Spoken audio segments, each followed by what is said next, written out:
20 kg lakši. Imam osjećaj kao da su rezervoar iskopirali od novog 1300 GS. Ne može se kaži da je najudobniji motor na svetu, ali zaista je fino udoban. Ovaj motor troši čak i ispod 4 litre.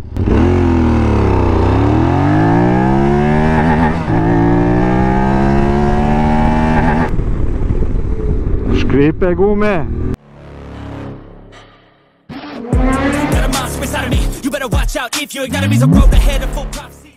I dobar dan, dragi gledalci, dobrodošli u moj novi video. Ja sam Šone, a vi gledate Šone Can YouTube kanal. Kao što sam rekao na recenziji, QJ Motor 550 SX.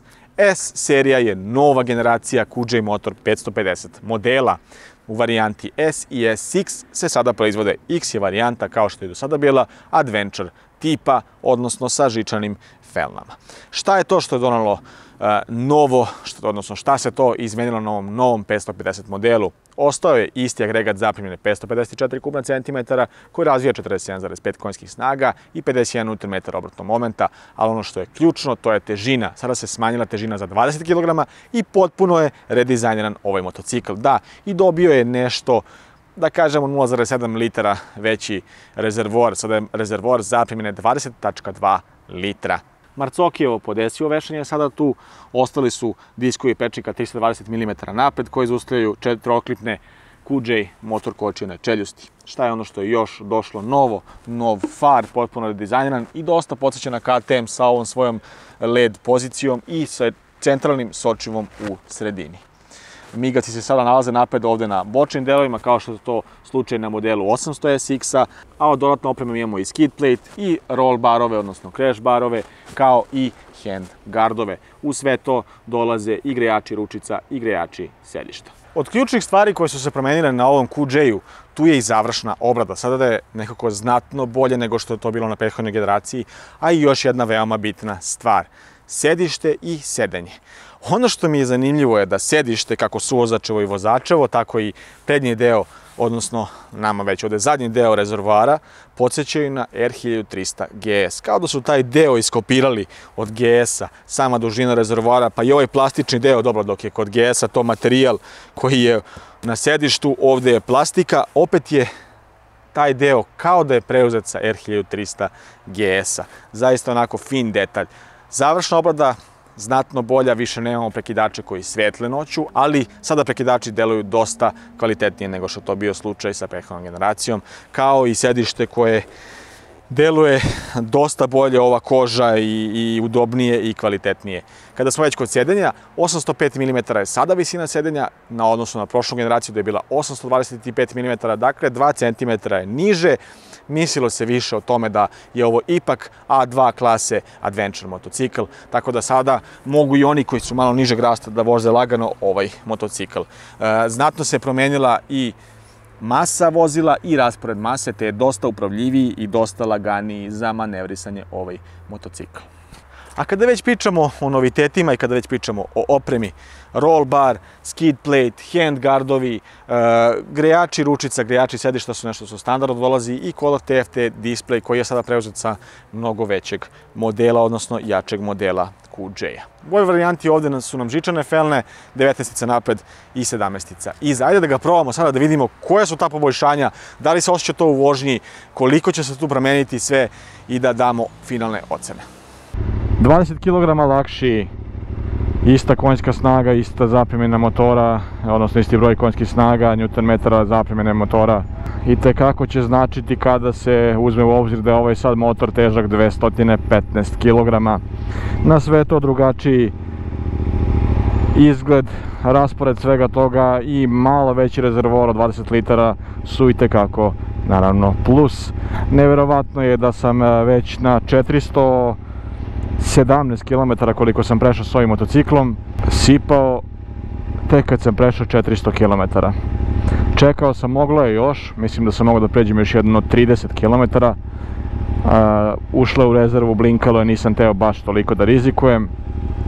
Sipao sam nešto malo goriva i ono što hoću reći je da je autonomija sa 20,2 litra zaprimljene rezervoara zaista preko 400 km kombinovane gradske vožnje sa otvorenim putem, sa suvozačem, kombinacijom i brže vožnje i normalne vožnje. Mislim da na otvorenom putu ovaj motor troši čak i ispod 4 litre.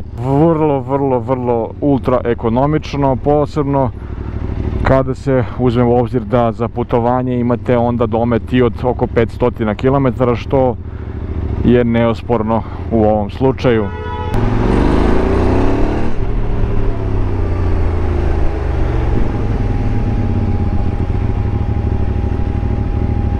Za sad je fino udoban motor. Za sve ove kilometre koje sam prešao nisam imao problema sa udobnošću.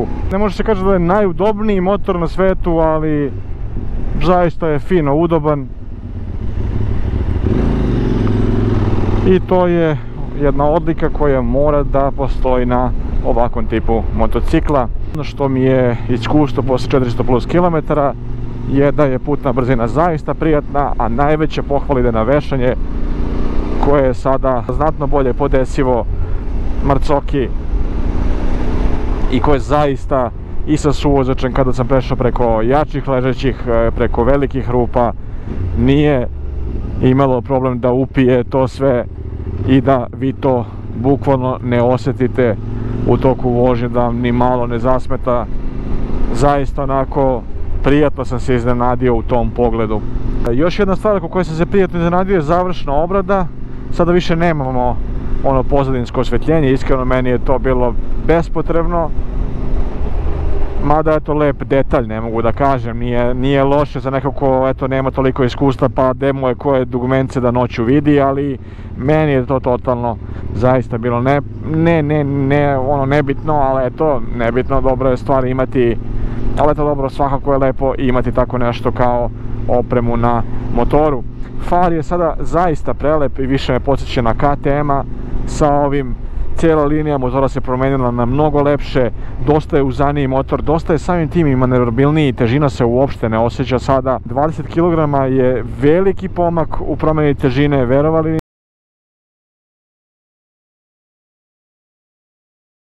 Ekran je sada kao na većim QJ motociklima i ono što je plus je što možete da se povežete s telefonom i da imate taj screen mirroring, ili da kažemo da možete da... Ajmo ovamo bre, što bih ja išao, izvini. Da imate taj screen mirror, odnosno da možete da uključite navigaciju s telefona i da vam se ona pokazuje ovdje na ekranu onim crticama, što je fino i veoma korisno. Značit će vam itekako kada putujete zašto je prevashodno namenjen ovaj motor. Ti sad me uhvatila kiša. Na ovom SX-u nekako ste onako zavaljeni lepo ovo sedište, rezervoar je poprilično visoko, dolazi do gornjeg dela stomaka, dosta je uzan i dosta dugačak, noge su tu negde uz rezervoar, ne podilaze ništa. Imam osjećaj kao da su rezervoar iskopirali od novog 1300 GS. Eto, to mi je neki subjektivni osjećaj, tako me i podsjeća, samo što ovdje nije ona koža i ona preslaka koja ide preko rezervoara, nego je plastika. Bukvalno kao da su iskopirali od GS-a rezervoar. A i dugmići dosta se, kad se pogleda, podsjećaju na BMW-a, bar desna strana, leva, tu i tamo i ne baš.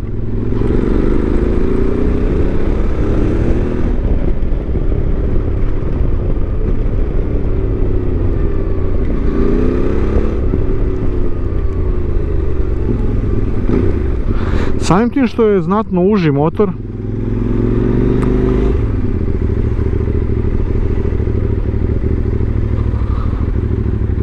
lakši je za provlačenje na odnosu na prethodnika, jer prethodnik je dobio znatno onako nekako širi i drugačiji raspored mase imao, te možda bio nezgodniji za nekog ko je tek počeo da vozi. Ovo je zaista zgodan, nekako je kompaktniji, manji dosta motor i sedište je na drugoj visini, na 805 mm, sada 2 cm niže nego što je to bilo na prethodnom 550 modelu. Što će itekako značiti za vozače koji su tek počeli, odnosno ili koji su u A2 kategoriji, zašto je i namenjen ovaj motocikl sa svojih 47,5 konjskih snaga A2. A2 GS, mogu da ga nazovem A2 1300 GS. Otprilike, bukvalno se osjećam kao da su iskopirali 1300 GS u nekoj manjoj verziji, bar što se tiče ovog dela ovde. Naravno ne u potpunosti, da su prednji deo uzeli od KTM-a i tako dalje. Na dužoj vožnji nećete imati problem zategnutosti ili da vam nešto smeta, što je itekako važno. Čuo sam da se ljudi žale na vibracije na 550 prošle generacije posle nekoliko hiljada kilometara. Ovdje do sada nema vibracija nekih veoma primetnih, možda na 4000 malo da osjetite da se prenosi na fuzaster. Telo je ispeljeno, dakle jedna ista pozicija u principu, skoro pa ista pozicija sedenja, blago savijene noge u kolenima i to je sve. Tu je ostao malo bučniji menjač, nije neprecizan, malo je bučniji pri prebacivanju stepena prenosa kako na gore tako i na dole. Nema problema sa odzivom na ručici, nekako se osjeća možda mali napredak u tom segmentu. Lepo je vidjeti da se nešto poboljšalo, a završne obrade su se itekako poboljšale i to je veoma bitna stvar, pogotovo kod motocikala koji su kineske proizvodnje. Ići na off-road s ovim motorom, veoma je važno da motocikli za off-road budu što lakši, a ovaj je sada ono što je trebalo da bude već u prve generacije. Kad se uzme i cena motocikla, ovo je jedan veoma ekonomičan motocikl koji izgleda zaista prelep. Ubrzanja i snage neće manjkati, nećete imati problem sa time.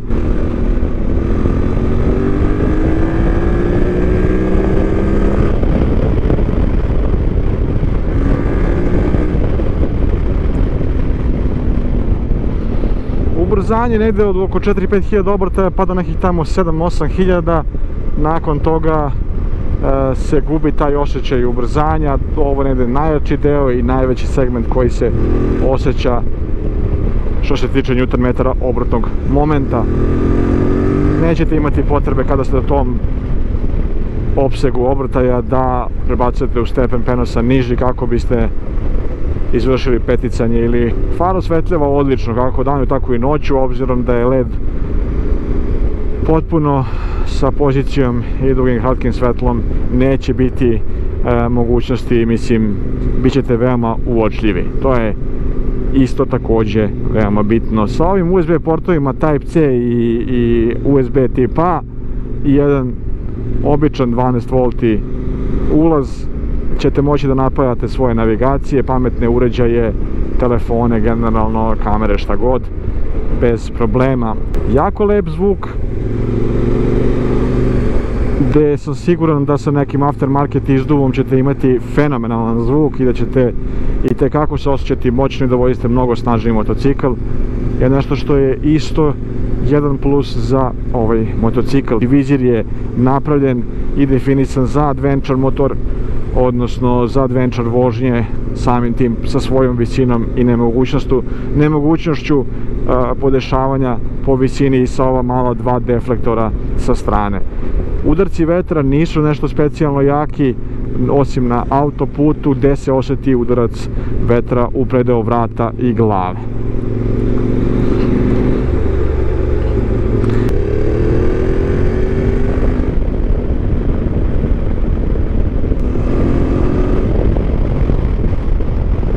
Nema talasanja zadnjeg amortizera, pričam bar kada sam sam i kada vozim krivine, i veoma precizno ponašanje bez gubitka prednjeg kraja kako u krivinama tako i na autoputu.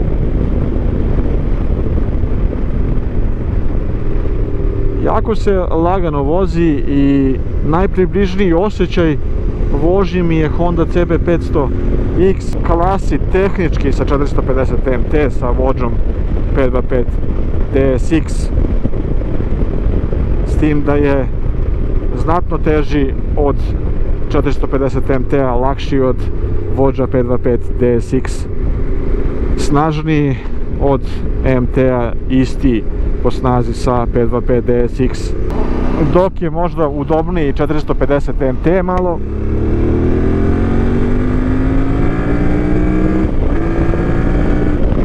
Ovdje se osjeća veće ubrzanje i snaga ali hajde da ga ne poredimo toliko sa konkurencijom. Dobra stvar je oprema koja dolazi uz motor, grejači, ručica, grejači sedišta, handguardovi, dobro, ajde, ok, ovi punjači, dole izgleda skid plate, zaštita za donji deo regata i crash bar kao neka osnovna oprema ovog motocikla. Dodatno se mogu dokupiti i maglenke i koferi, što je možda i vrhunac onoga što vam treba za jedan putni motocikl. Naravno da bih maglenke dokupio pre svega zato što je veoma važno da ste dosta vidljivi na putu i tekako znače u toj sferi.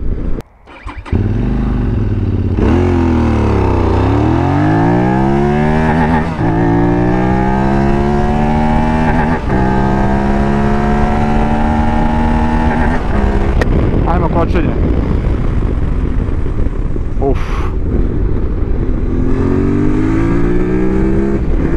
Ajmo još jednom. Škripe gume.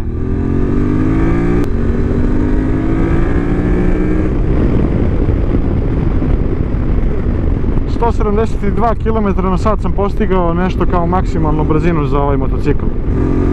Evo iz treće, ajmo.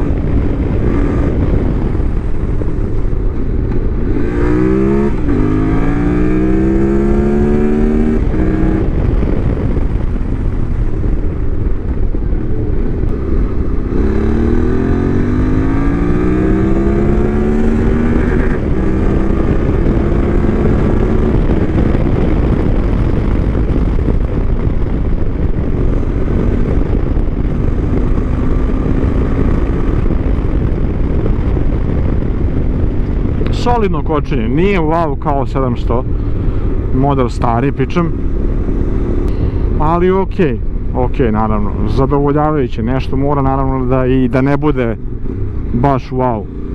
U gradu ćete osetiti blago grenje kada je krene stani i priča u predelu zglobova samo dole na nozi, ništa jače od toga, ništa nešto preterano, znači bukvalno vrlo malo, samo u tom delu. Ovako na otvorenom putu gotovo da se ništa i ne osjeća.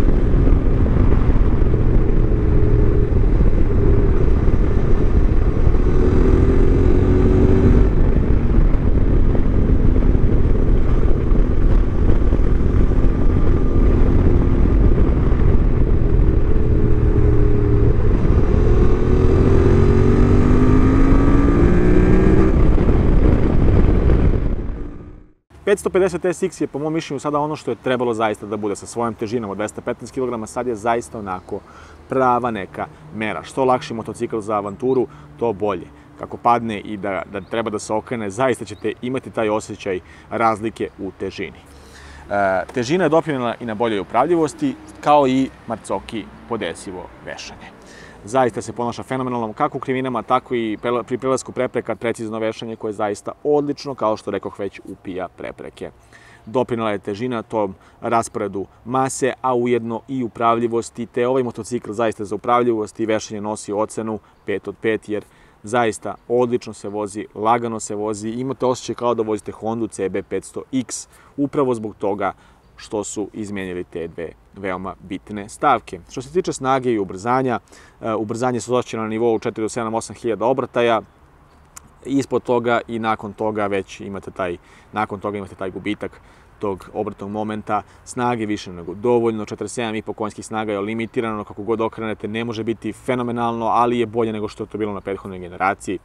Za snagu, naravno, moram dati peticu jer ne može snažnije, zato što je limitirana A2, dok za ubrzanje moram dati ocenu 4 od 5, zato što mislim da je moglo biti možda malo bolje u tom nekom segmentu. Mada kad gledamo neku konkurenciju, tu su oni svi negde, to su zaista nijanse u pitanju.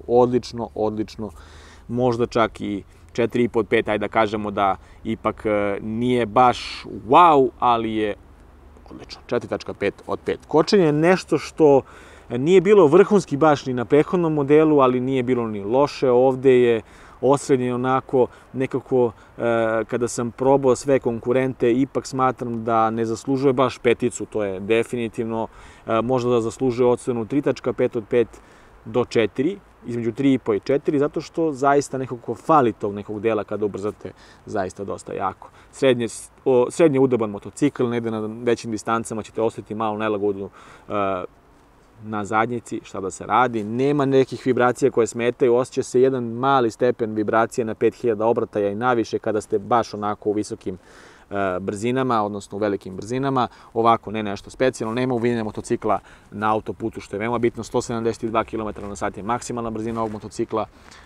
Nećete moći baš nešto više, ali mislim da to je više nego dovoljno za ovakav tip motocikla. Za 120-130 na sat održavat će se fenomenalno. Potrošnja je veliki plus i sa potrošnjom od 4 litra normalne vožnje, 5 litara kombinovane gradske i agresivne vožnje, zaista ovaj motocikl pruža veliki stepen autonomije od preko 400 km, 400 do 500 km, zaista sipate jedan rezervoar i odete na more sa ovim motociklom. Prelep i atraktivan motocikl, to je nešto što i tekako onako privlači poglede drugih ljudi, a uz to kompaktan, spakovan jako lepo i modern. Zaista ovo je nešto što sam čekao i ovo je ono po mom mišljenju kako je trebalo da bude prethodni model 550-ice, zaista fenomenalno. Za sada u toj klasi je skočio lestvicu više. To je bilo to za ovu recenziju. Ukoliko vam se svidjela, kliknite na like, subscribe se moj kanal i naravno ostavite komentar kako se vama čini 550 SX, a mi se vidimo u nekom od sljedećih videa. Waiting for my time to shine just like a diamond. When life is rough and I ain't with that funny stuff, I use it all as motivation, but it's hard to have the patience. Watching time fly by might be the hardest thing I have to do in life. Frustrated that I ain't where I want to be.